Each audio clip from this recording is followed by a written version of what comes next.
What's going on, folks? This is King Kunji back. Glad to some, if I need to some, Baba to my children. A man of many names. On my way to work. It's Friday. We made it. The end of the week. I want to tell y'all about something. Remember the first Black Panther movie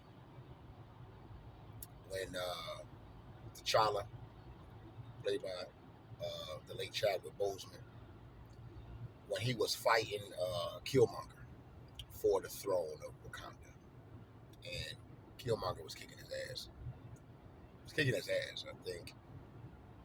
Yeah, he was kicking his ass, and he was in a battle that he was losing, and I don't know if it was at a point where he may have thought he was over or whatever, but his mama, played by Angela Bassett, the Queen Mother, she yelled out, "Remember who you are."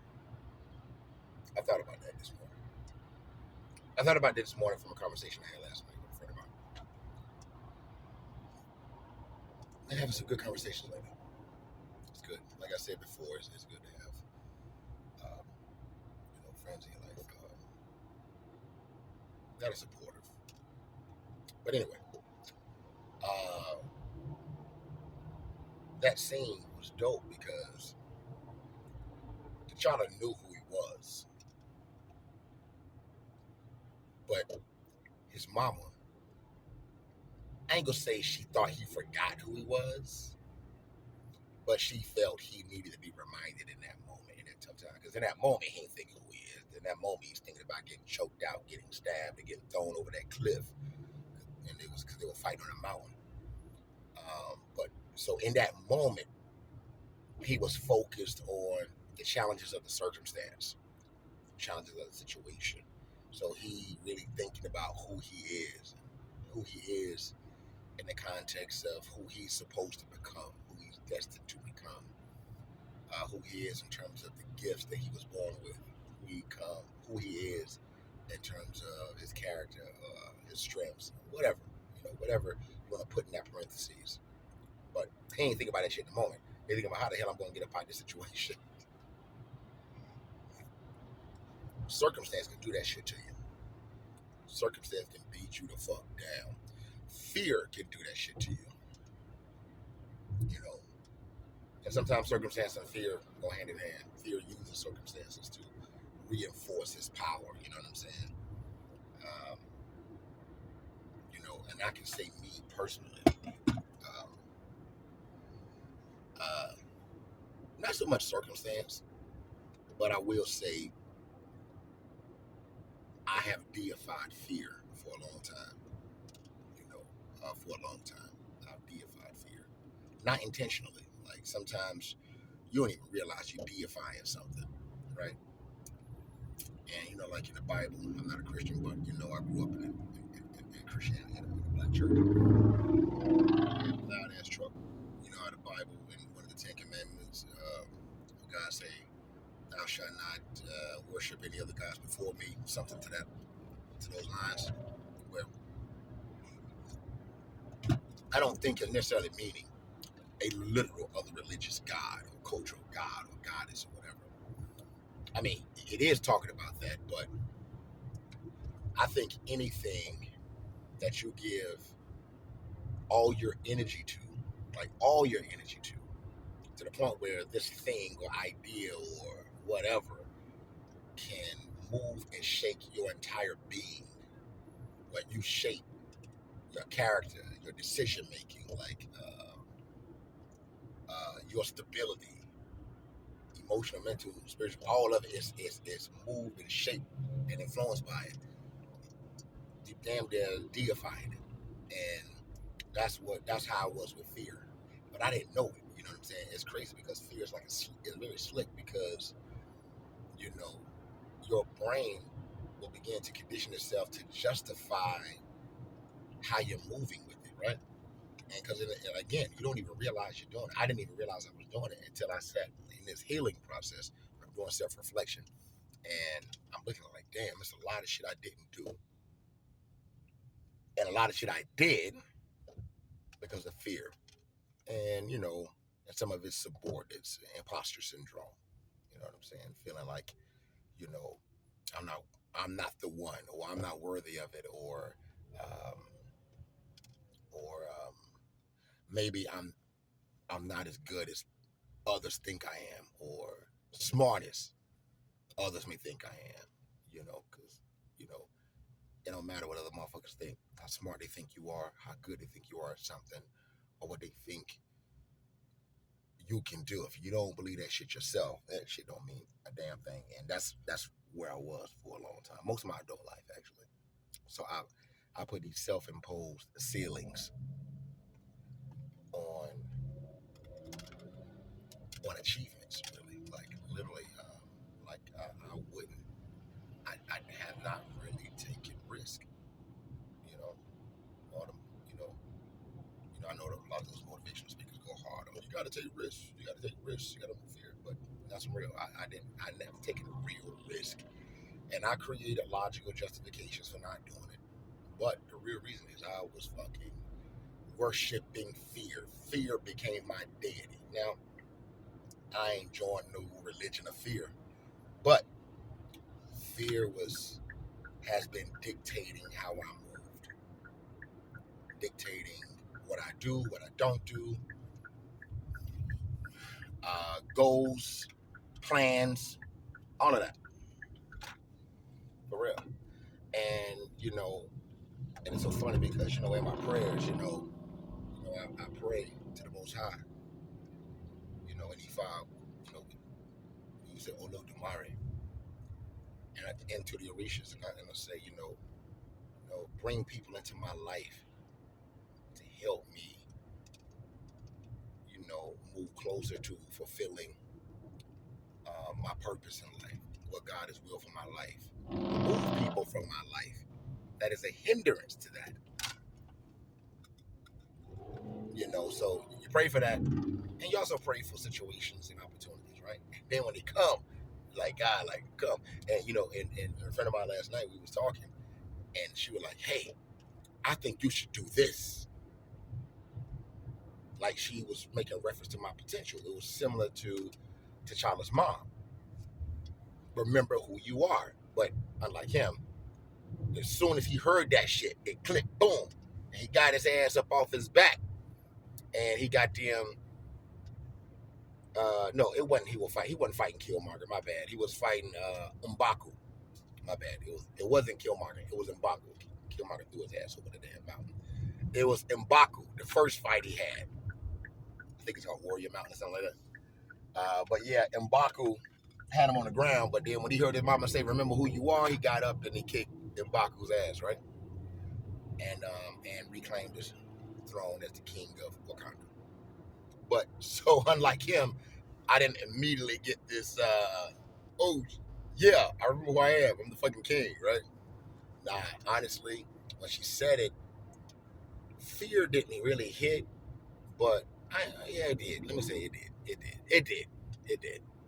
But it showed up more in the imposter syndrome part came up. Like, I'm not ready for that. Oh, I don't think I can do that. Oh, I don't think I can do that. Yeah, honestly, it was like that's the first thought that came in my head. She saw it. She was like, "No, you can do this, and you can do it big." And people would pay you for it. And I was like, in my mind, I'm nobody in the sense that somebody would pay me for something. I don't have anything to offer that somebody would pay for. You know what I'm saying? Literally, that's what I was saying to myself in my head. Like, yeah, I'm an intelligent brother. I know that. I'm an intelligent brother. I'm a smart brother. Yeah, I know it's like, yeah, I was shortchanging myself. It was like, yeah, but it was like a but. It was like, yeah, but.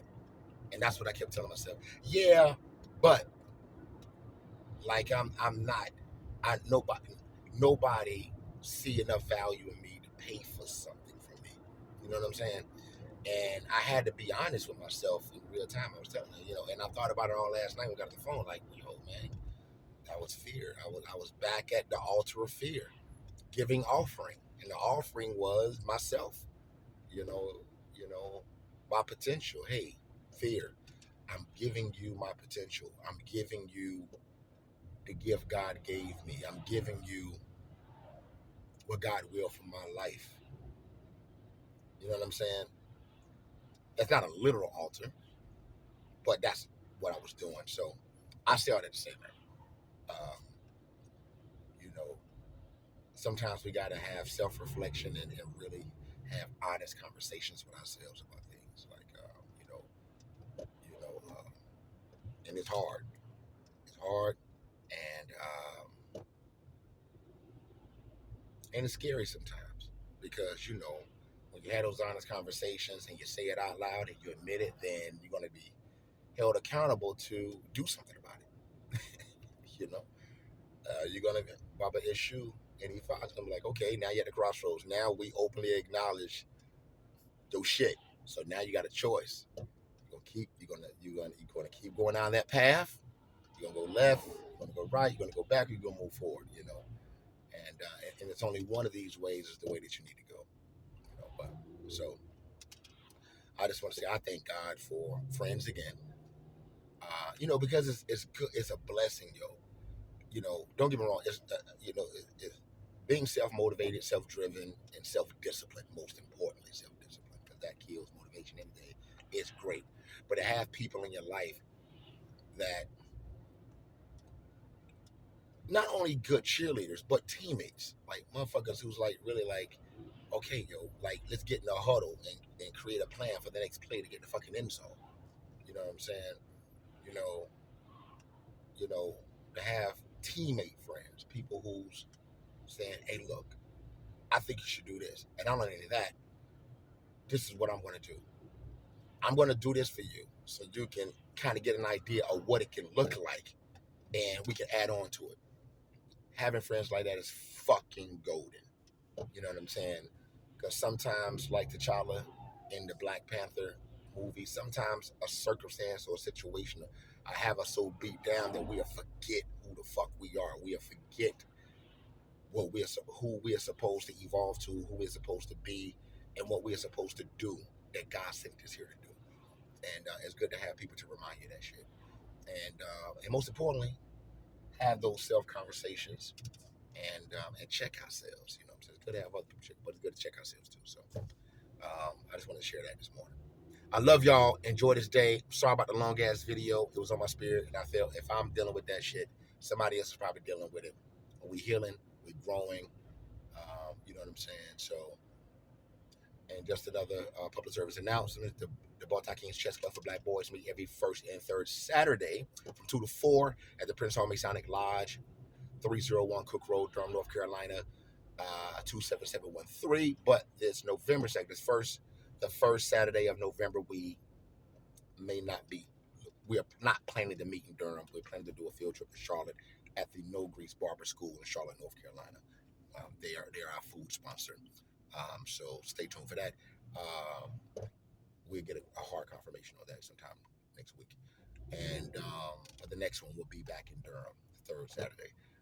And also every first and third Sunday, um, I facilitate and lead the Forge, a healing support group for Black men where we can safe space with Black men. We come and talk about whatever's on our heart, our mind, insecurities, doubt, shame, guilt, fear, anything in a safe space. And I'm also still raising money for the Dr. Fletcher L. Gamble Scholarship, trying to get $12,000 by December 2nd. So far, I only raised $5,220. Trying to offer 3,000 scholarships to deserving first-generation African-American male students who plan to attend HBCU as incoming freshmen in the 2025-2026 academic year. All right, so go to my profile bio, click on the link, make a tax-deductible donation. All right, and stay tuned for some college-bound, college prep workshops. For Black boys. Um, if you have any children from 8th grade to seniors who need information and tips on preparing for higher education. in particular for four-year universities or any certification that would require financial aid and admissions. You know what I'm saying? Talk about admissions, financial aid, scholarships, and even what mental, emotional, academic tools one needs to prepare to be successful in higher education. All right, so I love y'all. Enjoy the day. Hope it goes by fast. Hope everybody blessed today.